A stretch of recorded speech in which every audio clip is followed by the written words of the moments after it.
Bismillahirrahmanirrahim. Assalamualaikum warahmatullahi wabarakatuh. Sehingga memang kalau kita bicara tentang kehidupan raga kita ini, ya, dia tidak pernah lepas dari kehidupan hatinya, ya, hatinya kita, ya, yang itu sering kali mungkin kita sudah sering banget ngebahas itu, bahwa dalam Islam itu kesehatan raga ini bukan menjadi faktor utamanya, justru malah kesehatan hati, kesehatan jiwa seseorang itu yang jauh lebih powerful, ya, jauh lebih kuat, ya.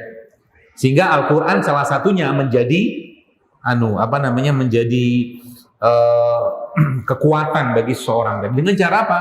Pelajari, baca, tadaburi, terapkan begitu. Sehingga hatinya menjadi hati yang hidup. Ya. Makanya Umar bin Khattab radhiyallahu anhu pernah menjelaskan atau mengatakan bahwa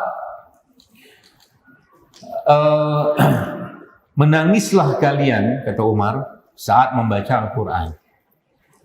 Kalau kalian tak mampu menangis, maka paksakanlah diri kalian untuk menangis. Itu kata Umar. Ya. Nah, kita ini saya mau tanya sedikit. Semalam kan Kroasia menang. Betul gak? Bahagia. Yang penggemar Kroasia mungkin bahagia lah. Oke lah gitu kan. Atau mungkin yang siapa lagi? Maroko menang lawan Spanyol. Lo inget banget dah. Terus sampai sekarang belum pernah nonton. Saya nonton highlightnya aja, cuma tinggal ceritanya aja. Karena kelamaan 45 menit 2 kali. Ya apalagi malam. Lihat 2 menitnya aja. Kan udah tahu kan yang dicari kan gol doang kan. Ya udah, nggak habis waktu. Kalau saya, oke lah si orang ini bahagia. Nah ini lihat, ini kita mau nilai indikator imannya kita. Ya, oke lah dia penggemar berat Maroko, oke? Karena Maroko negara Islam segala macam gitu kan, dan Maroko akhirnya menang melawan Spanyol. Bahagia minta ampun. Nah, kalau kita mau nilai standar iman kita, terus sekalian, saya mau jujur tanya. Ya, dan ini buat saya juga sebenarnya. Kebahagiaan kita itu, ya, apakah pernah mungkin yang bahagia misalkan dapat anak lah misalkan, atau mungkin dapat pasangan, atau dapat kerja, atau wisuda. Sebenarnya itu bahagia semua, bahagia, girang, gembira luar biasa. Tapi pertanyaannya, untuk mengukur hati kita, iman kita, jiwa kita itu nyala atau enggak alarmnya, sehat atau enggak dia.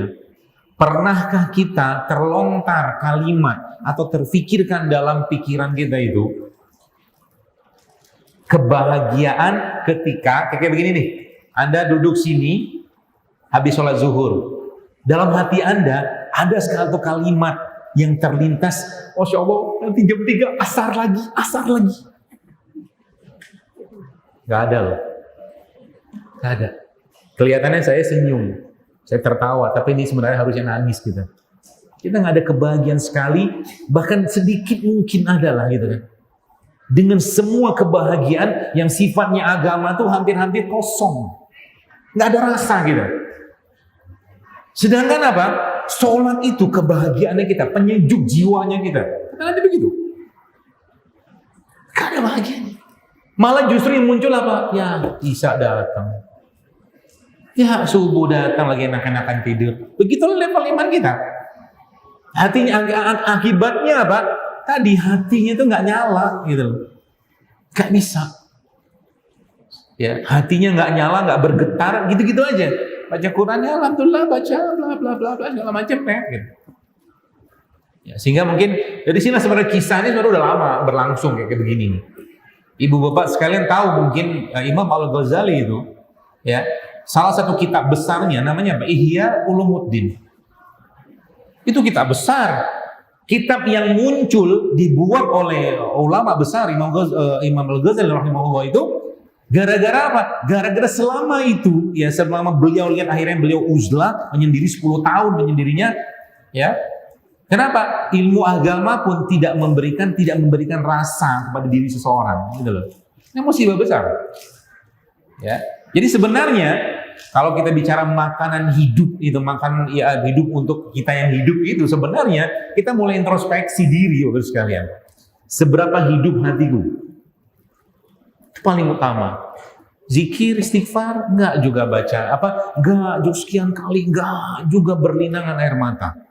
Ya, enggak perlu ditampakkan depan orang tentunya.